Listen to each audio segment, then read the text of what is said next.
అశోక్ రెడ్డి తన మొదటి సినిమాతో టాలీవుడ్ లోకి అడుగు పెట్టబోతున్న ఒక కొత్త director come producer. Zero graphics తో ఓ స్త్రీ రేపురా అనే క్యాచీ టైటిల్ తో ఫిల్మ్ ఇండస్ట్రీలో తన లక్ ని టెస్ట్ చేసుకోవడానికి వస్తున్నాడు. తన మొదటి సినిమా ఎక్స్పీరియన్స్ ను తన మాటల్లోనే. సార్ వన్స్ డైరెక్టర్ అవుదాం అనుకున్నప్పుడు ఎవరి దగ్గరైనా వర్క్ చేయాలి, ఆ రోజులు పోయినాయి, ఆ ట్రెండ్ పోయింది. గట్టిగా నమ్మేది ఏంటంటే direction it's only managing the team.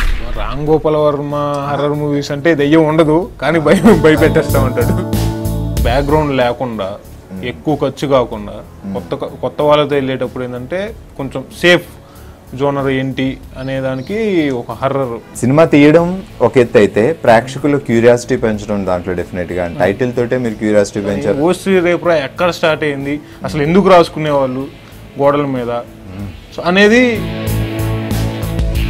వాళ్ళు కంపల్సరీగా భయపడతారు. ప్రతి 5 నిమిషాలకు ఒకసారి భయపడతారు. హాయ్, నేను బాగి, మీరు చూస్తున్నారు talking movies with I dream. Tollywood లో ఎన్ని కొత్త పాయింట్ తో సినిమాలు వచ్చినా మరో కొత్త సినిమా కోసం వెయిట్ చేస్తుంటారు ఆడియన్స్. అలాగే డైరెక్టర్లు కూడా ఒక కొత్త కాన్సెప్ట్ తో సినిమాలు ఇవ్వడానికి ట్రై చేస్తూ ఉంటారు. సో ఇప్పుడు ఒక వెరైటీ పాయింట్ అనగానే మనకి గుర్తొచ్చేది సస్పెన్స్ థ్రిల్లర్ కానీ, లవ్ పాయింట్ కానీ, ఇలా డిఫరెంట్ యాంగిల్స్ లో వాళ్ళు ట్రై చేస్తూనే ఉంటారు. ఇప్పుడు సస్పెన్స్ థ్రిల్లర్ గా ఓ సినిమా రాబోతుంది. ఆ సినిమా టైటిల్ మనందరికీ బాగా తెలిసిన టైటిల్. అండ్ ఈ సినిమాతో డైరెక్టర్ గా ఒక యంగ్ పర్సన్ ఇంట్రొడ్యూస్ అవుతున్నారు, డైరెక్టర్ గా, ప్రొడ్యూసర్ గా. సో అశోక్ మనతో పాటు ఉన్నారు. అశోక్, ఎలా ఉన్నారు? Good good. మీరు ఎలా ఉన్నారు? నేను చాలా బాగున్నాను. సో మీ cinema title, first of all మీ సినిమా ఓ స్త్రీ రేపురా అనే సినిమా టైటిల్ వినగానే మనం చాలా రోజులు చిన్నప్పటి నుంచి వింటూ ఉన్నాం అది. బట్ ఇప్పుడు మీరు సినిమాగా తీసుకొచ్చారు కాబట్టి దాని మీద ఇంకా క్యూరియాసిటీ పెరిగి, ఇంకా దాని మీద ఎక్స్పెక్టేషన్స్ పెరిగే అవకాశం ఉంది. సో అందుకని ఈ టైటిల్ పెట్టారా, లేకపోతే సినిమా స్టోరీకి యాప్ట్ అవుతుందని పెట్టారా? లేదు, ఒక కాన్సెప్ట్ అనుకున్నాం, హర్రర్ సినిమా తీయాలి యాజ్ ఏ డెబ్యూట్ డైరెక్టర్గా. సో బ్యాక్గ్రౌండ్ లేకుండా, ఎక్కువ ఖర్చు కాకుండా, కొత్త వాళ్ళతో వెళ్ళేటప్పుడు ఏంటంటే కొంచెం సేఫ్ జోనర్ ఏంటి అనే దానికి ఒక హర్రర్ జోనర్ అనేది చాలా ఇప్పుడు వస్తున్న సినిమాల్లో హర్రర్ జోనర్ అనేది మినిమం ఆడియన్స్ ఉంటారు హర్రర్ మూవీస్కి. సో ఇప్పుడు ట్రెండ్ నడుస్తుంది. సో అలా థాట్ వచ్చింది, హర్రర్ మూవీ తీయాలి అని థాట్ వచ్చింది. దాని తర్వాత ఎలా తీస్తే బాగుంటుంది, ఇప్పుడు వచ్చిన సినిమాలన్నీ రెగ్యులర్గా స్టోరీ ఏం లేకుండా మామూలుగా హర్రర్గా భయపెట్టి సౌండ్ ఎఫెక్ట్స్ పెట్టి భయపెట్టడం అనేది ఇప్పుడు నడుస్తున్న అన్నమాట. ఏదో చిన్న పాయింట్ తీసుకుని దాని మ్యూజిక్ తో భయపెట్టి జనాలు భయపెట్టాలని. అవును. సో అలా కాకుండా మనకంటూ యాజ్ ఏ డెబ్యూట్ డైరెక్టర్గా ఇప్పుడు నాకు పేరు రావాలంటే something we need to do నూ. సో అందువల్ల నేను చిన్నప్పుడు మా ఇంటి గోడల మీద, మాది పల్లెటూరు, గుంటూరు జిల్లాలో అంబాపురం అనే విలేజ్, గురిజాల మండలం అంబాపురం అనే విలేజ్లో అక్కడే పుట్టి పెరిగాను. సో తర్వాత బీకామ్ ఇక్కడ కోటి కాలేజీలో చదివాను, కోటి ప్రగతి కాలేజీలో. Then MBA into Australia. So MBA హ్యాపీగా జాబ్ చేసి సెటిల్ అవ్వకుండా అంటే మన అన్న థీమ్, మన మైండ్ లో ఉన్న ఫీలింగ్ అండ్ మనం ఇది ఏదవ్వాలనుకున్నది అది డెఫినెట్ గా. బట్ కాకపోతే మనం ఇంటర్మీడియట్ కానించే నాకు సినిమాలు అంటే పిచ్చి. అంటే యాక్టర్ అవ్వాలనుకున్నారా? లేదు, నేను యాక్టర్ అవ్వాలనుకోలేదు, డైరెక్టర్ అవ్వాలనుకున్నాను. సో అప్పుడు సినిమా చూస్తూ, అంటే నేను హిస్టరీ నాకు ఏం తెలియదు బేసికల్గా. సినిమా హిస్టరీ అనేది చిన్నప్పటి నుంచి నేనేం చూశాను. సో ఇంటర్మీడియట్ కానించి నాకు క్యూరియాసిటీ ఎక్కువ పెరిగింది సినిమాల మీద. సో అప్పటి నుంచి వచ్చిన సినిమాలే ఎక్కువ చూశాను నేను. అవును, సినిమా అంటే సినిమా గురించి పెద్ద ఏదో కోర్సులు చేసే కంటే సినిమాలు చూస్తూ నాలెడ్జ్.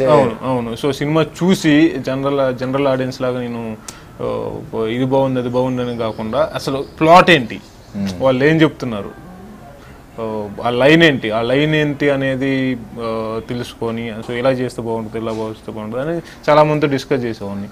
సో అప్పటి నుంచి పిచ్చుంది. సో ఇంట్లో వాళ్ళకి అప్పటి నుంచి నాకు ఈ పిచ్చుందని తెలుసు. సో బట్ ఏంటంటే నా ఫ్యామిలీ బ్యాక్గ్రౌండ్లో ఎవరు చదువుకున్న వాళ్ళు పెద్దగా ఎవరు లేరు. సో నువ్వన్నా చదువుకోరా అని ఫోర్స్ చేశారు. సినిమా డైరెక్టర్ అయిన వాళ్ళు కూడా ఎవరు లేరు అసలు. బ్యాక్గ్రౌండ్ అసలు కంప్లీట్లీ న్యూ బ్యాక్గ్రౌండ్ అనమాట.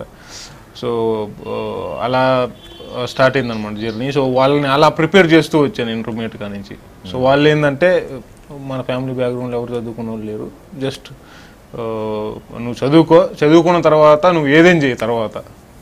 సో వాళ్ళు వెరీ వెరీ సపోర్టివ్. సో ఎందుకంటే వాళ్ళు చదువుకోకపోయినా కానీ వాళ్ళు దే ఆర్ మెచ్యూర్డ్. మీరే చేసినా అది. సో వాళ్ళు లేకుండా అసలు నేనేం చేయలేను. సో ఇప్పుడు కూడా బడ్జెట్ విషయంలో కానీ ఏదైనా కానీ మాకు ఎంత లేకపోయినా కానీ వాళ్ళు అప్పు తెచ్చి మరీ సినిమాకి ఇచ్చారు. సో అలాంటి ప్యాషనేటెడ్ పేరెంట్స్ అనమాట. గ్రేట్. ఎందుకంటే మీ ఇంట్లో చదువుకున్న అబ్బాయిగా మీరే, అండ్ ఆ తర్వాత డైరెక్టర్ గా కూడా మీరే మీ ఫ్యామిలీ నుంచి 2 సెన్సేషన్స్ క్రియేట్ చేస్తున్నారు. డెఫినెట్ గా సినిమా హిట్ అయిందంటే ఇంకా చాలా హ్యాపీ, అంటే మీ ఊరంతా హ్యాపీగా ఉంటుంది. అవునవును. సో మన ఊరు నుంచి ఒక డైరెక్టర్, సో అందుకనే మా ఊరు జనాలందరూ నాకు బాగా హెల్ప్ చేశారు. సో అందుకనే నేను షూటింగ్ అక్కడ చేయలేదు, బట్ నేమ్ అనేది అంబాపురం అనే నేమ్ అనేది బాగా వాడాను. అక్కడ జరిగినట్టే జరిగింది. సో అంబాపురం అనే విలేజ్లో జరిగింది విషయంగా. అసలు ఎక్కడి నుంచి స్టార్ట్ అయింది అనే దానికి చాలా రీసెర్చ్ చేసాం. అలా టప్పాగా ఏం చేయలేదు. సో ఊర్లు తిరిగాము, 4-5 గ్రామాలు తిరిగాము, ఒక 50 మంది దగ్గర కలెక్షన్ చేసాం.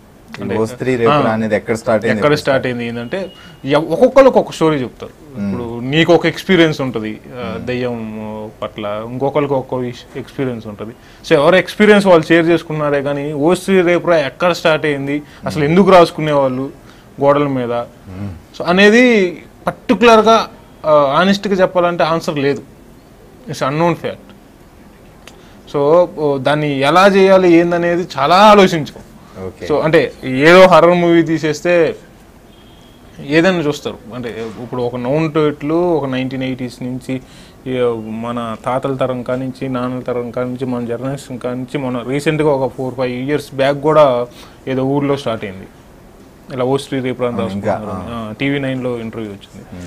సో ఈ జనరేషన్స్లో కూడా ఇవి వస్తుంది. ఎందుకు ఇలా వస్తుంది, ఎవరు కనిపెట్టారు అనేది రీజన్స్ లేవు. But most of the people ఏం చెప్తున్నారంటే ఇది ఒక దీనివల్ల వచ్చింది, పుకారు వల్ల వచ్చింది. బట్ రియల్గా కనపడిన వాళ్ళు చాలా మంది చెప్పారు ఇలా రాసుకుంటే మేము చాలా హ్యాపీగా ఉన్నాం. సో ఏంటంటే ఒక రియాలిటీ అనేది ఒక మూఢనమ్మకం అనేది ఒక రియాలిటీ అయితే ఎలా ఉంటుంది. సో ఇప్పుడు అది మూఢనమ్మకమే. ఇప్పుడు ఎవరు చూడలేం మనం, అది దెయ్యం వస్తుంది రాస్తే పోద్ది అనేది ఎవరికి తెలియదు. పోతుందా పోదా అనేది మనం సినిమా చూస్తే తెలుస్తుంది. ఇప్పుడు చెప్పం. So but majority of the people చెప్పింది ఏంటంటే ఆ మెజారిటీ ఆఫ్ ది పీపుల్ చెప్పింది ఏదైతే ఉందో అది మేము స్టోరీగా చేసి రియాలిటీగా దగ్గరగా పల్లెటూరులో చేసాము. అంటే 1980s అంటే ఈ ప్రెజెంట్ బ్యాక్డ్రాప్లో నుంచి వెళ్తుంది కదా. సో అక్కడ ఏం జరిగింది, ఎలా జరిగింది అనేది కథ ఉంటుంది. Interesting point. యాక్చువల్లీ ఈ సినిమా కోసం మీరు చేసిన రీసెర్చ్ కానీ, మీరు చేసిన హోంవర్క్ కానీ, దొరికిన స్టోరీని బట్టి మీరు ఓస్ట్రీ రేపురా 1, 2, 3, 4, 5 చాలా తీయచ్చు బట్ తెలుసుకున్నారు, చాలా తీయచ్చు. సో అంటే ఇప్పుడు దెయ్యం ఉందా, దేవుడు ఉన్నాడా అంటే ఎవరు పర్స్పెక్టివ్లో వారు కరెక్టే. సో నేను డిఫైన్ చేయలేను, దెయ్యం లేదు అని నేను డిఫైన్ చేయలేను, ఉందని నేను డిఫైన్ చేయలేను. బట్ నేను 100 మందిని రీసెర్చ్ చేస్తే 100 మంది 80 మంది ఏది చెప్పారో అది నేను నమ్ముతాను, maximum number of audience. So ఇప్పుడు నా నమ్మకం కూడా తీసి పక్కన పెట్టాలి. మీరు కూడా అందులో ఒక ఆడియన్స్ అంతే. సో నా వ్యూ కూడా ఏం లేదు దీంట్లో. సో ఏదైతే జనాలు ఏది చెప్పారో సో వాటిని అన్నిటిని కలిపి ఏదైతే బాగుంటుందో స్టోరీకి, కమర్షియల్గా ఏదైతే బాగుంటుందో అది తీసుకొని చేయడం జరిగింది. ఓకే. ఈ సినిమాకి డైరెక్టర్, ప్రొడ్యూసర్ 2 మీరే. అవును. అప్పుడు యాక్చువల్ డైరెక్టర్ అంటే కొంచెం టెన్షన్ ఉంటుంది, ఎలా వస్తుంది అవుట్పుట్ అండ్ ఆడియన్స్ ఎలా యాక్సెప్ట్ చేస్తారు, ఎంతవరకు హిట్ అవుతుంది అనేది. సో ప్రొడ్యూసర్ కూడా మీరే కాబట్టి బడ్జెట్ ఎలా పెరుగుతుంది, దీన్ని ఎంత కంట్రోల్ చేయాలి, సో మీకు double tension. So cinema start అయిన నుంచి కొంచెం దీన్ని ఎలా తీయాలి, బడ్జెట్ పెరగకుండా, ప్రొడక్షన్ వాల్యూస్ తగ్గించుతూ ఎలా ముందు తీసుకెళ్ళాలి. అంటే యాక్చువల్గా ఇండిపెండెంట్ ఫిల్మ్గా స్టార్ట్ చేశాను ఇది కూడా. నాది అంతకుముందు ఒక 2 షార్ట్ ఫిల్మ్స్ చేశాను, 3+4+, అండ్ జైని అనే లవ్ స్టోరీ తీసాను. జైని ఒకటి, 3+4+2 తీసాను. తర్వాత ఇది కూడా ఇండిపెండెంట్ ఫిల్మ్ గానే స్టార్ట్ చేశాను. యాక్చువల్గా సినిమా ఇది ఒకటి చేసి ఒక పెద్ద హీరో దగ్గరికి వెళ్దాము అనేది స్టోరీ రాసుకున్నాం, అంతా అయిపోయింది. బట్ ఈ ప్రాసెస్లో ఏమైందంటే అది వచ్చిన తర్వాత చాలామంది మధుశ్రీధర్ గారికి, తమ్మారెడ్డి సార్ గారికి ఇలా చూపించడం జరిగింది. So they are very impress. చేసేసాను. సో 40 minutes ఇండిపెండెంట్ ఫిల్మ్ చేసేసాను. సో వీళ్ళందరూ చూసి, మధుశ్రీధర్ గారు వీళ్ళు చూసిన తర్వాత they are very impressive. So అరే బాగుంది కదా, నువ్వు కదా why can't you do it, అంతా ఉంది, టెక్నికల్గా యువర్ గుడ్, పాయింట్ కొత్తగా ఉంది, సో బడ్జెట్ తక్కువైంది, యాడ్ చేసి చేసేసే అనే ప్రాసెస్లో థాట్ అయింది. సో అక్కడ ప్రాసెస్ ఒక థాట్ వచ్చింది అనమాట. థాట్ వచ్చిన తర్వాత మనకి ఎందుకులే మళ్ళీ మూవీ నెక్స్ట్ మూవీ హర్రర్ మూవీతో ఎందుకు వెళ్దాం, నెక్స్ట్ మనం అనుకుంటున్నాం కదా దాంతో వెళ్తే బాగుంటుంది అని అనుకొని మళ్ళీ డిస్కస్ చేసి అంతా చేసిన తర్వాత చేద్దామని దిగి జాబ్ మానేసి వచ్చాను. అప్పుడు జాబ్ చేస్తూ ఉన్నాను బెంగళూరులో పీడబ్ల్యూసీలో చేసాము job, Price Waterhouse. Job చేస్తూ short film every weekend Friday night ఆడ ఎక్కేవాడిని, సండే నైట్ ఏడు వెళ్ళేవాడిని. సాటర్డే సండే 2 years అలా 52 weeks ఉంటే 52 weeks a year ఏడు ఉండేవాడిని. అక్కడ తీయచ్చుగా షార్ట్ ఫిల్మ్స్? అక్కడ సర్కిల్ అది కంప్లీట్లీ డిఫరెంట్ సర్కిల్. అది అచ్చా, మీ ఫ్రెండ్స్ అందరు ఇక్కడ ఉన్నారు. సో అది కాక మనం తెలుగులో మనం సెటిల్ అవ్వాలి కాబట్టి సో ఇక్కడ సర్కిల్ పెంచుకోవాలని. ఓకే, ఒకవేళ జాబ్ ఇప్పుడు కాకపోతే కావాలంటే మళ్ళీ తర్వాత వస్తుంది, ఎలాగా ఎక్స్పీరియన్స్ ఉంది కాబట్టి ఫస్ట్ ఇప్పుడు ట్రై చేయాలి అనే పాయింట్. సో అలా జాబ్ మానేసి వచ్చిన తర్వాత దాన్ని పొడిగిద్దాము అనుకుంటే స్టోరీ ఎటు వెళ్ళిపోతుంది. సో అందుకని ఏం చేసామంటే మళ్ళీ కంప్లీట్లీ న్యూ స్టోరీ చేసాం. సో దాంట్లో వాడింది మహా అయితే ఒక 10 minutes వాడాం అంతే. 80 minutes లోంచి 40 minutes లో ఒక 10 minutes వాడాం. సో మళ్ళీ కొత్తగా కంప్లీట్ గా ప్యాడింగ్ అందరు కొత్త వాళ్ళే. సో అందరు కొత్త వాళ్ళే చేశారు. సో ఈ సినిమా సక్సెస్ అయితే ఒక 50 మంది కొత్త వాళ్ళు బయటకు వస్తారు. లైఫ్ వస్తుందని నేను చెప్పలేను, బయటకు వస్తారు. అంటే వాళ్ళ టాలెంట్ని ప్రూవ్ చేసుకుంటారు. అంటే లైఫ్ మనం ఇచ్చేవాళ్ళంత వాళ్ళం కాదు. లేదు, అశోక్ గారి సినిమా పెద్ద హిట్ అయిన తర్వాత ఆర్టిస్టులు అందరూ సూపర్ హిట్ అయ్యారు అనుకోండి, మీరు లైఫ్ ఇచ్చినట్టే కదా. అంటే అది వాళ్ళు చెప్పుకోవాలి, మనం చెప్పకూడదు మనం లైఫ్ ఇచ్చామని. సో వాళ్ళు కృతజ్ఞతతో వాళ్ళు చెప్పుకోవాలి. ఓకే, ఒకవేళ అంటే యాక్చువల్లీ ఎవరైనా డైరెక్టర్స్ ఒక సినిమా తీయాలన్నప్పుడు ఫస్ట్ ప్రొడ్యూసర్స్ కోసం ట్రై చేస్తారు. నాకు నా ఫ్రెండ్ ఉన్నాడు యాక్చువల్గా, ప్రవీణ్ సాగి అని, ఐటీ ఎంప్లాయీ, రైకిల్లో జాబ్ చేస్తున్నాడు. సో అతను పార్ట్ ఆఫ్ దిస్ మూవీ అనమాట. అతను వన్ ఆఫ్ ది కో ప్రొడ్యూసర్గా చేశాడు. సో అతను చాలా హెల్ప్ చేశాడు. సో అంటే రిటర్న్స్ ఏమి ఎక్స్పెక్ట్ చేయకుండా, అంటే ఒక ప్రొడ్యూసర్గా కాకుండా ఒక ఫ్రెండ్గా నా కెరీర్ కోసం చాలా హెల్ప్ చేశాడు. అలానే పవన్ రాచేపల్లి రైటర్ దీనికి. సో స్టోరీ నాదే అయినా కూడా మొత్తం డెవలప్ చేసింది అతనే. Screenplay. So Ghantasala Viswanath వీళ్ళందరూ నాకు ముందలే క్లోజ్ అనమాట. షార్ట్ ఫిల్మ్ చేసిన కాడి నుంచి బాగా క్లోజ్. సో మీ టీమ్ ని అందరినీ కలిపి చేసాం. ఎందుకంటే వేరే వాళ్ళని ఎందుకు ట్రై చేయడం, సో మీతో వర్క్ చేసామని తీసుకొస్తే అంటే గ్రౌండ్ లెవెల్లో టాలెంట్ బాగుంటుందని నేను బిలీవ్ చేస్తాను. ఎందుకంటే కష్టపడే వాళ్ళు చాలా మంది ఉన్నారు ఇండస్ట్రీలో. సో వాళ్ళకి బ్రేక్ రావాలి, ఛాన్స్ దొరకాలి ప్రూవ్ చేసుకోవాలంటే.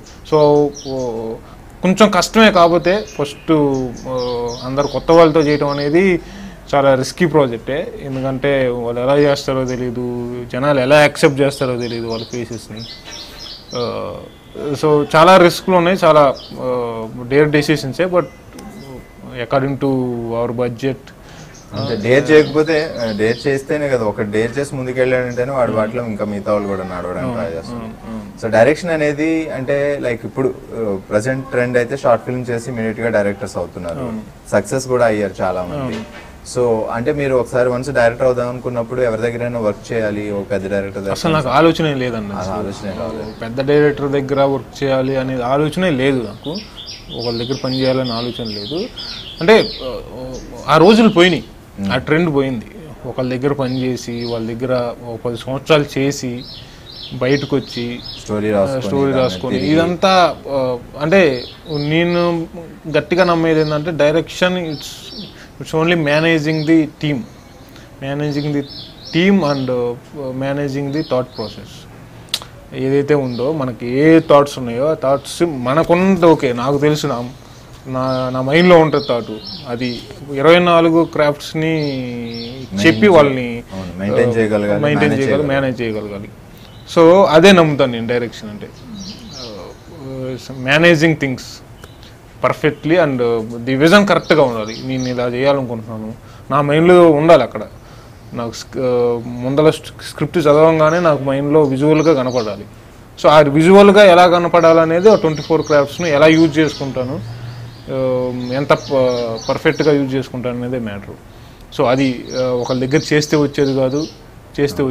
అంటే ప్రాక్టికల్ ఎక్స్పీరియన్స్ వస్తుంది చేస్తే. ఆ ప్రాక్టికల్ ఎక్స్పీరియన్స్ కూడా ఈ రోజుల్లో నేను అది షార్ట్ ఫిల్మ్స్ చేసి చాలా నేర్చుకున్నాను. ప్రాక్టికల్ ఎక్స్పీరియన్స్ ఆ 2 years 2.5 years జర్నీ ఏదైతే ఉందో అది నాకు చాలా హెల్ప్ అయింది. సో మీ సినిమా టైటిల్ అందరికీ తెలిసిన టైటిల్, ఆల్మోస్ట్ ఎప్పటి నుంచో అందరి నోట్లో నానుతున్న title O Stree Repura. And at the same time trailer చూసినప్పుడు దాంట్లో మీరు వాడిన కాన్సెప్ట్ లో ఒకటి గేమ్, అది కూడా చాలా ఎప్పటి నుంచో, ఐ మీన్ మన చిన్నప్పటి నుంచి కూడా స్కూల్ పిల్లల నుంచి అందరూ కూర్చొని రౌండ్ గా కూర్చొని స్పిరిట్ గేమ్ ఆడుతూ ఉంటారు. సో అంటే ఇప్పుడు హర్రర్ మూవీ తీయాలి అనే ఒక థాట్ వచ్చినప్పుడు జనరల్గా కాలేజ్ గోయింగ్ వాళ్ళు కానీ ఎవరైనా కానీ స్పిరిట్ గేమ్ అనేది ఆల్రెడీ అందరికి తెలిసిన విషయం. సో ఇలాంటివి తీసుకుంటేనే ఇప్పుడు ఏదో స్టోరీ చెప్పి ఏదో కల్పించి ఏదో రొమాంటిక్గా చెప్పేదానికన్నా ఓకే, ఇప్పుడు మన సినిమాలన్నీ చూస్తే ఏదో ఎవరో చనిపోతారు, ఆ బల్లాలు ఇంట్లోకి వెళ్తారు, ఇంట్లోకి వెళ్ళిన తర్వాత వీళ్ళకి ఏదో అవుతుంది, మాంత్రికుడు వస్తాడు, ఏంద్రా ఏం జరిగిందిరా అంటే ఇది వస్తుంది, దెయ్యం వస్తుంది, దెయ్యం కథ చెప్తుంది. సో ఇలాంటిది ఏదో కాకుండా డిఫరెంట్గా ఇప్పుడు ఏదైతే లీడ్ క్యారెక్టర్ ఉందో సినిమాలో, ఆ లీడ్ క్యారెక్టరే ఒక నా టైంలో ఏమవుతుందంటే నేను తెలుసుకోవాలి, ఇది ఓ స్త్రీ రేపురా అనేది నేను తెలుసుకోవాలి, ఎలా రాస్తున్నారు ఏదని తెలుసుకోవాలి. నిన్ను అడిగాను, జనాలను అడిగాను, ఇంట్లో వాళ్ళని అడిగాను, బామ్మని అడిగాను, అందరిని అడిగాను. నాకు ఇన్ఫర్మేషన్ ఏం లేదు అసలు. ఎందుకు రాశారు, ఎవరు రాశారు, ఎందుకు వచ్చింది అసలు తెలియదు. ఎవరు ఎక్స్పీరియన్స్ వాళ్ళు చెప్తారే కానీ సో ఇది ఎగ్జాక్ట్లీగా ఎవరికనేది తెలియదు. సో అలాంటిలో నుంచి వచ్చిన తర్వాత దయ్యాన్ని అడిగి కనుక్కుంటే ఎలా బాగుంటుంది కదా, ఆ దయ్యాన్ని పిలుద్దాం, దానికి తెలిసే ఉంటుంది. ఎవరు రాయడం ఎవరు స్టార్ట్ చేస్తారు తెలియని పాయింట్. సో ఎగ్జాక్ట్గా తెలియదు. సో దయ్యాన్ని అడుగు కనుక్కుందాం అసలు ఏంటి అనేది. దయ్యాన్ని అక్కడి నుంచి కథ స్టార్ట్ అవుతుంది. అసలు ఓ స్త్రీ రేపురా నుంచి ఎలా వచ్చింది ఏంటి అనేది అక్కడి నుంచి స్టార్ట్ అవుతుంది. ఎందుకంటే సస్పెన్స్ థ్రిల్లర్ ఇలాంటి హర్రర్ మూవీస్ గురించి మనం ఎక్కువ పాయింట్స్ లాగామనుకోండి మనకే మజా ఉండదు రేపొద్దు సినిమా చూసేటప్పుడు. అందుకే మేము ఎక్కువ మాట్లాడలేదు సినిమా గురించి. సో కొత్త ఆర్టిస్టులతో వర్క్ చేసినప్పుడు మీరు ఏమైనా ప్రెషర్ పడ్డారా? లైక్ ఎందుకంటే ఇలాంటివి చిన్న బడ్జెట్ సినిమాలు చేసేటప్పుడు మనం బడ్జెట్ కంట్రోల్ చాలా ఉండాలి. సో డేస్ పెరిగినాయి అంటే ప్రొడక్షన్ వాల్యూ పెరిగిపోద్ది. సో ఎక్కువ టేకులు తీసుకోకుండా చేయాలి. కొత్త వాళ్ళు కాబట్టి కొంచెం యాక్టింగ్ ప్రాబ్లం ఉండొచ్చు. యాక్టింగ్ అందరు చేసేవాళ్ళే, కాకపోతే ఆ క్యారెక్టర్లో ఇమీడియట్ చేయటానికి కొంచెం టైం పట్టింది. అందరికీ పర్ఫెక్ట్ యాక్టర్స్ బాన్ యాక్టర్స్ అని చెప్పుకోవచ్చు. బట్ ఏంటంటే నేను తీసుకున్న వాళ్ళని కూడా అలానే తీసుకున్నాను అనమాట. నేను సెలెక్ట్ చేయక ముందరే ఏదో షార్ట్ ఫిల్మ్స్ లో చేసి ఉంటారు, అందరూ చూసి ఉంటారు. అంటే చిన్న స్మాల్ స్క్రీన్స్ లో దే ఆర్ ప్రూవ్డ్ అనమాట. సో అలాంటి వాళ్ళనే తీసుకున్నాను నేను. యాక్టింగ్ వచ్చు, బట్ ఆ క్యారెక్టర్ మనం ఏదైతే చెప్పామో ఆ క్యారెక్టర్లో చేయడానికి కొంచెం టైం పట్టింది. టేక్స్ కూడా పెద్దగా ఏం తీసుకోలేదు, బట్ టెక్నికల్గా మేము ఏదైతే ఉన్నామో ఆ టెక్నికల్గా మంచి పర్ఫెక్షన్ రావడానికి కొంచెం టైం పట్టింది. సో అందువల్ల డేట్స్ కొన్ని ఒక 10 days ఎక్స్ట్రా పట్టింది. అది కాక నైట్ షూట్స్ కంప్లీట్లీ ఒక 40 days కంప్లీట్లీ 30-35 days దాకా నైట్ షూట్స్ ఉన్నాయి. సో నైట్ షూట్స్ అంటే కంటిన్యూస్గా పెట్టాం అది కూడా. సో ఆ లైటింగ్ ప్రాబ్లం కానీ, తర్వాత మేము అనుకున్నట్టు లైటింగ్ రావటం. హర్రర్ మూవీస్కి ఏంటంటే కెమెరా వర్క్ చాలా ఇంపార్టెంట్. ఎందుకంటే visually story telling is different, visually story telling is different. ఎవరు చేశారు కెమెరా? సిద్ధం మనోహర్ అండ్ దేవర్ హరినాథ్ ఇద్దరు చేశారు. సో వాళ్ళ ఆల్రెడీ ఇంతకు ముందు అంటే దేవర్ హరినాథ్ అనే అతను డిఎఫ్ టెక్ చేశాడు, ఫోటోగ్రఫీ చేశాడు యాక్చువల్గా, కెమెరా లైటింగ్ ఐడియా ఉంటుంది అతను చేశాడు కొంచెం. తర్వాత మేజర్ పార్ట్ వచ్చేసరికి సిద్ధం మనోహర్ చేశాడు యాక్చువల్గా. అతను ఎవడే సుబ్రహ్మణ్యం ఇవన్నీ ఆపరేటర్ కెమెరా అనమాట. So he knows how to handle and practical experience he knows అనమాట. సో లైటింగ్ అని ఏదైనా కానీ he knows very good. So అతను కూడా చాలా నాకు హెల్ప్ చేశాడు. ఏంటంటే ఇప్పుడు యాజ్ అ డెబ్యూట్ డైరెక్టర్గా నేను అదే చెప్తున్నా, నా మైండ్లో ఉన్నది ఒకటి, బట్ చూపించేది కెమెరా చూపిస్తుంది. సో అది విజువల్లీ కెమెరా ఉంటేనే జనాలకు అర్థమవుతుంది. అది చాలా డిఫికల్ట్ యాక్చువల్గా. ఎగ్జాక్ట్లీ, ఎందుకంటే హర్రర్ సినిమాల్లో రామ్ గోపాల్ వర్మ గారు సక్సెస్ అయ్యారంటే ఆయన కెమెరా చూపించే పర్ఫెక్ట్ ఆయన సినిమాటోగ్రఫర్ దొరకడం, at the same time perfect music దానికి పడ్డం. రామ్ గోపాల్ వర్మ హర్రర్ మూవీస్ అంటే దెయ్యం ఉండదు కానీ భయపెడతారు, అది అక్కడే జనం సగం ఆయన టెంప్ట్ అవుతారు ఆయన మూవీస్ లో భయపడ్డం. అంటే ఏంటంటే ప్రీ క్లైమాక్స్ క్లైమాక్స్ దాకా అసలు ఉందా లేదా అనేది దాని మీద వెళ్తూ ఉంటుంది రామ్ గోపాల్ వర్మ సినిమా అంతే. సో లాస్ట్లో ఏముందంటే అప్పుడు దాకా ఎంజాయ్ చేసిన సినిమాని లాస్ట్లో ఏది చెప్పినా కానీ ఓకే పర్లేదురా ఎంజాయ్ చేసాము అని వెళ్ళిపోతూ ఉంటుంది. సో ఆయనకే అలాంటి అది ప్లస్. అది కాక కాంట్రవర్సీస్ అవన్నీ వాటికి బాగా అంటే ఆయనకు ఒక మార్క్ ఉంది. అంటే ఇండియన్ సినిమాని అరే అది ఇది కాదురా ఇది సినిమా తీయటం అనేది చూపించాడు శివతో. అంతకుముందు సినిమాలన్నీ ఎక్కడికో ఏ నుంచి నడుచుకుంటూ వెళ్తుంటే ఏ నుంచి హాస్పిటల్లో ఏదో యాక్సిడెంట్ జరిగింది, మనం ఎత్తి దాంట్లో పెట్టి అంబులెన్స్లో పెట్టి తీసుకొని ట్రావెలింగ్ వెళ్ళి హాస్పిటల్లో తీసుకొని వెళ్ళి తర్వాత అవన్నీ డాక్టర్ చూసి ఇవన్నీ కాకుండా యాక్సిడెంట్ అనేది కట్ చేస్తే బుల్లెట్ ఏదైతే ఆపరేషన్ థియేటర్ లైట్ ఉంటుందో అక్కడ ఓపెన్ చేసేసాడు. ఏంటంటే ఆ ఇండియన్ సినిమానే అసలు ఇది కాదురా బాబు ఇది అని చూపించాడు. సో ఎవరు చిన్నప్పుడు అంటే మీరు డైరెక్టర్ అవుదాం అనుకున్న తర్వాత కానీ అంతకు ముందు కానీ ఎవరి సినిమాలు ఎక్కువ బాగా చూసేవారు?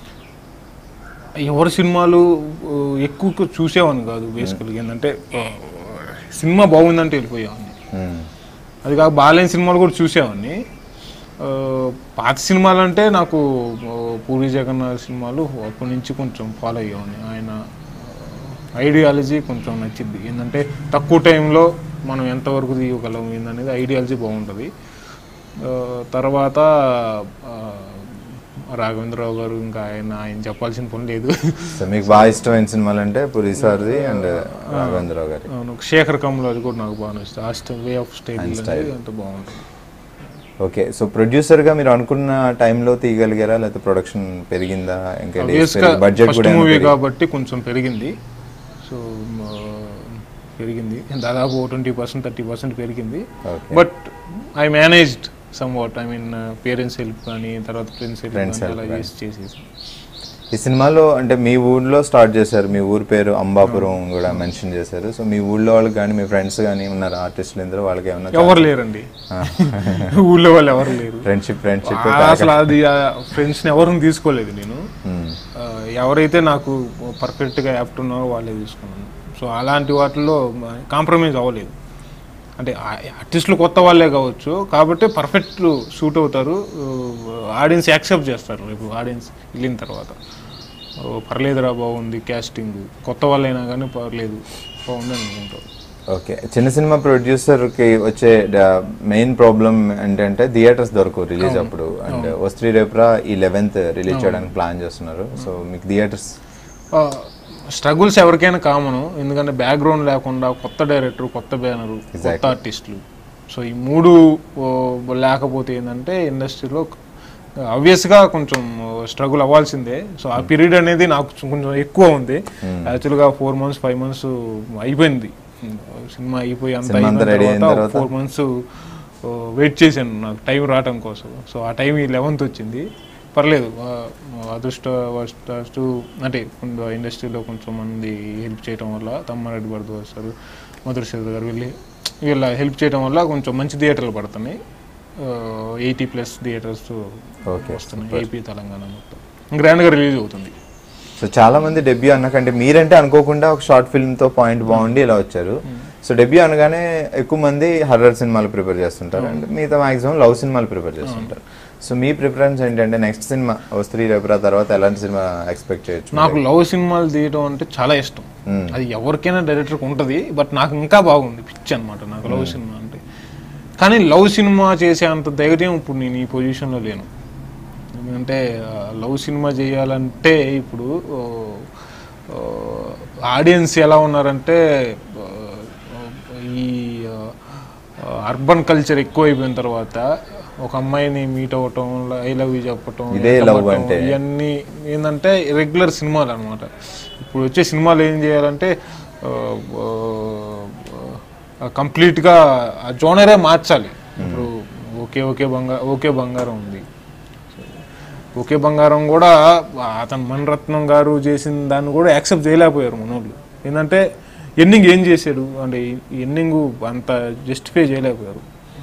తర్వాత ఆరెంజ్ కానీ ఏదైనా కానీ ఇప్పుడు love story live pure love స్టోరీలు కంప్లీట్ లాక్కొచ్చిన ఎండింగ్ అనేది జస్టిఫై అంటే ఏంటంటే ఇప్పుడు అది కాదు ఇది కాదు అని చెప్తున్నప్పుడు ఏది చెప్పాలి, ఏది కరెక్ట్. లవ్ మీద కూడా సేమ్ ఒపీనియన్స్ వేరే వేరేగా ఉంటాయి అందరు వేరే. సో కంప్లీట్ లవ్ స్టోరీ తీయాలంటే ఇప్పుడున్న జనరేషన్లో ఏంటంటే అది కంప్లీట్లీ వేరేగా ఉండాలి. వైఫ్ అండ్ హస్బెండ్ పెళ్లి చేసుకున్నారు, ఎవరో తెలియదు, వాళ్ళిద్దరు సంబంధం కుదుర్చుకున్నారు, పెళ్లి చేసుకున్న తర్వాత అయిపోయిన తర్వాత వాళ్ళిద్దరికి పట్టలేదు, వాళ్ళిద్దరు విడిపోయారు. ఎక్కడో ఒక పాయింట్ ఆఫ్ టైంలో 4 years బ్యాక్ 5 years బ్యాక్ కలిశారు. కలిసిన తర్వాత వాళ్ళిద్దరు కలుసుకున్న తర్వాత వాళ్ళిద్దరి మధ్య ఇప్పుడు బాండింగ్ ఏర్పడుతుంది. అలాంటి లవ్ స్టోరీలు కావాలి ఇప్పుడు. ఎందుకంటే ఇప్పుడు జరుగుతున్న సిచ్యువేషన్స్ అయ్యి తర్వాత ఇప్పుడు ఆఫీస్ గర్ల్ లవ్ స్టోరీ లాగా అంటే ఇప్పుడు మెజారిటీ ఆఫ్ ది పీపుల్ ఏంటంటే ఆఫీస్లోనే ఎక్కువ గడుపుతున్నారు. 12 hours దాకా ఆఫీస్లో గడుపుతున్నారు, 8 hours జస్ట్ ఇంటికి వెళ్తున్నారు, తింటున్నారు, నిద్రపోవడం తప్ప మెయిన్. సో ఎక్కువ జర్నీ ఏంటంటే ఆఫీస్ వాళ్ళతో ఉంటుంది. సో ఇంట్లో ఒక వైఫ్ ఉంటుంది, ఆఫీస్లో వేరే వాళ్ళు. అంటే జనరల్గా మైండ్ సైకాలజీ కూడా ప్రెజెంట్ జరుగుతున్న సిచ్యువేషన్ అది. అంటే చెప్పలేని పాయింట్ కానీ జరుగుతున్న సిచ్యువేషన్. అదేదో అన్యాయం చేద్దామని కాదు. సో ఎక్కువ టైం వీళ్ళతో స్పెండ్ చేయడం వల్ల ఏంటంటే ఎవరైనా అడ్మైర్ అవుతారు. సో అలాంటి లవ్ స్టోరీలు. లేకపోతే కంప్లీట్గా క్రేజీగా ఉండాలంటే విశాఖపట్నంలో ఉర్దూ వచ్చింది, ఎందరూ వెళ్ళిపోవాలి, వీళ్ళిద్దరే ఉన్నారు, అంటే లవర్స్ ఇద్దరే ఉన్నారు. సో వాళ్ళిద్దరు ఏం చేయాలి ఇప్పుడు? అలాంటి లవ్ స్టోరీలు ఇప్పుడు కావాలి. సో అలాంటివి చేయాలంటే స్టార్ క్యాస్ట్ ఉండాలి, ప్లస్ డిజైనింగ్ ఉండాలి, ప్రొడక్షన్ డిజైన్ ఎక్కువ ఉండాలి, బడ్జెట్ కూడా ఎక్కువ ఉండాలి, మంచి మ్యూజిక్ ఉండాలి, ఏఆర్ రెహమాన్ ఇప్పుడు అలాంటి వాళ్ళు పడితేనే వెయిట్ వస్తుంది లవ్ స్టోరీకి. అల్లాటప్పాగా ఇప్పుడు కొత్తగా వచ్చే డైరెక్టర్లు ఏదో ఒకరిని పెట్టి ఎవరినో ఒకరిని పెట్టేసి కొత్త ఫేసెస్ పెట్టి లవ్ స్టోరీ ఏంటంటే కాంప్రమైజ్ అవుతూ చేయడం అంటే కాదు. లవ్ స్టోరీ ఏంటంటే హీరోయిన్ మధ్య జరుగుతుంది కాబట్టి కంప్లీట్గా వాళ్ళనే చూస్తారు కాబట్టి లవ్ స్టోరీ అన్నప్పుడు వాళ్ళకి వెయిట్ ఎక్కువ ఉండాలి. కొత్త వాళ్ళని పెడితే డైజెస్ట్ చేసుకోలేదు. లవ్ స్టోరీకి పెద్ద కథే ఉండదు, ప్లెయిన్ లవ్ స్టోరీకి కథే ఉండదు. సో ఆ సన్నివేశాలు ఎలా ఉండాలి, వాళ్ళిద్దరు యాక్టింగ్ ఎలా ఉంటుంది, ప్రొడక్షన్ వాల్యూస్ ఎలా ఉంటుంది, దాని మీదే వెళ్తుంది సినిమా. సో ఏదో కంప్లీట్ లవ్ స్టోరీ ఏదో ఒకటి కల్పించి ఇప్పుడు ప్రతి ఒక్క సినిమాలో లవ్ ఉంటుంది, బట్ కంప్లీట్లీ లైన్ లవ్ మీద వెళ్ళాలంటే చాలా ఇంప్లికేషన్స్ ఉంటుంది. కాబట్టి కంపల్సరీగా చేస్తాను. ఫ్యూచర్లో అయితే కంపల్సరీగా అదృష్టవత్తు నాకు సినిమాలు వస్తే ఖచ్చితంగా చేస్తాను నేను. మీకు లవ్ స్టోరీ అంటే ప్రాణం. చాలా మంది డైరెక్టర్లు వాళ్ళ లవ్ స్టోరీని సినిమాలు తీస్తారు, మీరు కూడా మీ లవ్ స్టోరీ. నాకు లవ్ స్టోరీ పెద్దగా తీసే అంత సినిమాలు ఏం లేవు. డైరెక్ట్ గా మీ లవ్ గురించి చెప్పండి అంటే బాగోదని నేను ఇలా లాక్కొచ్చాను. జైనీ సినిమా చూస్తే కంప్లీట్ గా మీ లవ్ స్టోరీ. ఆస్ట్రేలియా అంటే అంటే నేను బెంగళూరులో 1 year ఆస్ట్రేలియా అనమాట, MBA affiliated to Australian university. So బెంగళూరులో 1 year చేశాను ఎంబీఏ, అంటే బెంగళూరు కాలేజీ అఫిలియేటెడ్ టు యూసీయూ అనమాట, ఆస్ట్రేలియా. సో 1 year ఇక్కడ 1 year అక్కడ. సో ఆ 2 years జర్నీలో జరిగిన పాయింట్ తో షార్ట్ ఫిల్మ్ చేశాను. నాకు జరిగిన ఒక ఇన్సిడెంట్ దానివల్ల తీసాను. హర్రర్ సినిమా అనేటప్పుడు మ్యూజిక్ తో ఫస్ట్ మీరు అన్నట్టు సినిమాటోగ్రఫీతో భయపెట్టాలి, at the same time music కూడా భయపెట్టాలి. సో మ్యూజిక్ అండ్ ఎడిటింగ్ కూడా చాలా ఇంపార్టెంట్. ఎక్కడ కట్ చేయాలి, ఎక్కడ భయపడాలి. అందులో గ్రాఫిక్స్ నా దాంట్లో పెద్దగా ఏం లేదు. హర్రర్ మూవీ అనగానే గ్రాఫిక్స్ ఉంటాయి, నా దాంట్లో 0 గ్రాఫిక్స్ లేకుండా ఓన్లీ కటింగ్, అదే ఎడిటింగ్ అండ్ సౌండ్ ఎఫెక్ట్స్ మీదే భయం ఉంటుంది.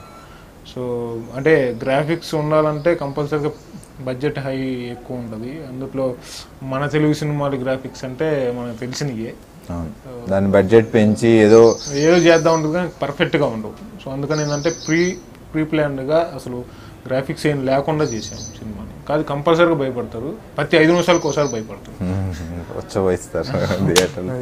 సో అంటే ఇప్పుడు యాక్చువల్గా మీరు అన్నట్టు ఎడిటర్ గురించి అండ్ మ్యూజిక్ డైరెక్టర్ గురించి చెప్పండి ఫస్ట్. మ్యూజిక్ డైరెక్టర్ గురించి చాలా చెప్పాలి, ఎందుకంటే ఆయన షార్ట్ ఫిల్మ్ నుంచి ఇండిపెండెంట్ ఫిల్మ్ కూడా చేశాడు ఆయన దీనికి. తర్వాత మా జర్నీ ఎలా అంటే ఒక మ్యూజిక్ డైరెక్టర్ ఒక డైరెక్టర్ కాకుండా ఒక అన్నదమ్ముల్లాగా ఉంటాం అనమాట. సో ఇప్పుడు వాళ్ళ స్టూడియోలోనే తిరుగుతుంటాం. సో తమ్మారెడ్డి సార్ది స్టూడియో అక్కడే ఉంటాడు అతను కూడా. సో ఒక రిలేషన్గా చెప్పుకోవచ్చు, అన్నదమ్ముల రిలేషన్ లాగా చెప్పుకోవచ్చు. ఎందుకంటే ఈ సినిమా సక్సెస్ అయితే మీకు ఉపయోగం, అట్ ద సేమ్ టైం ఆయనకి కూడా ఉపయోగపడుతుంది కాబట్టి ఇద్దరు కష్టపడి. ఏ సినిమాకైనా writing department, music department, camera, editing, ఈ 4 డిపార్ట్మెంట్లు స్ట్రెంగ్త్ ఇస్తాయి డైరెక్టర్కి, పుషప్ ఇస్తాయి. సో ఈ 4 డిపార్ట్మెంట్లు నాకు మంచి వాళ్ళు. సో వాళ్ళు లేకపోతే నేను లేను. ఎందుకంటే వాళ్ళు కరెక్ట్గా ఉంటేనే నేను ఉంటాను.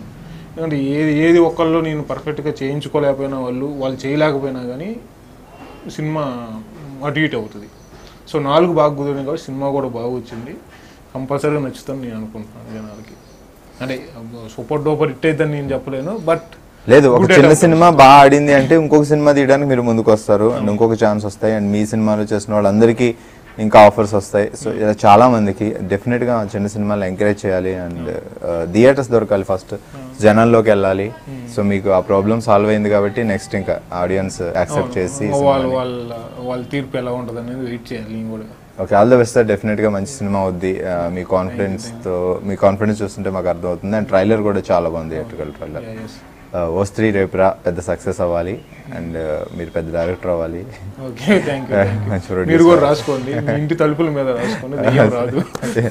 సినిమా చూసిన తర్వాత అసలు మనం రాసుకోవాలి వద్దా డిసైడ్ చేద్దాం. ముందైతే 11th ఓ స్త్రీ రేపురా సినిమా చూద్దాం.